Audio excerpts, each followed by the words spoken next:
I am Devlin Steele, Director of Education at Augusta Precious Metals. It's been another busy week in the economy, with much of the news revolving around the health of the housing market. Let's take a look at the numbers. Before we begin, remember to like this video and subscribe for more economic updates. The National Association of Home Builders got the ball rolling on Tuesday with the release of its Housing Market Index for July. The index, which measures home builder sentiment, was projected to come in at 57, a couple of points higher than where it landed in June. As it turned out, the index came in at 56, just 1 point higher than June's number. Still, that made July the 7th consecutive month the index has increased. It's also put the index at its highest level since last June.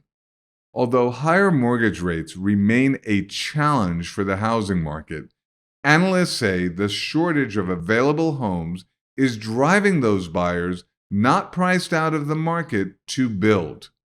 In what may seem at first like a contraction in that improved builder sentiment, the Census Bureau announced on Wednesday that housing starts fell significantly last month. In June, housing starts declined to a seasonally adjusted annual rate of 1.43 million units. That represents an 8% month-over-month drop from May's number. Experts say the apparent inconsistency between improved builder sentiment and the drop in housing starts is not so difficult to understand.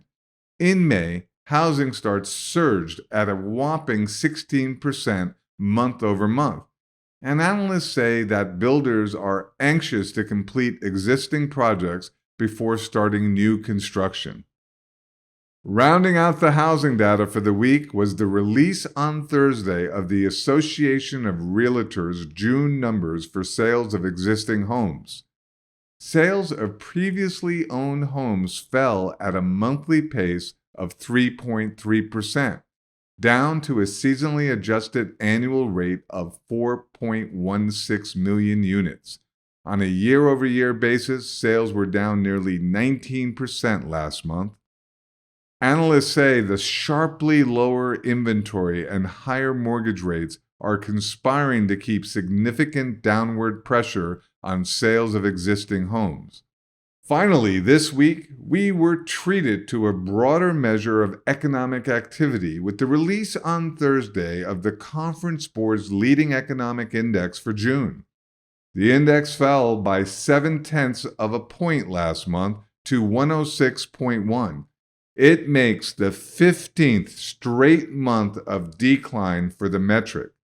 This is the longest streak of consecutive decreases since the period leading up to the 2008 financial crisis. That's a wrap for now. This is Devlin Steele for Augusta Precious Metals, signing out.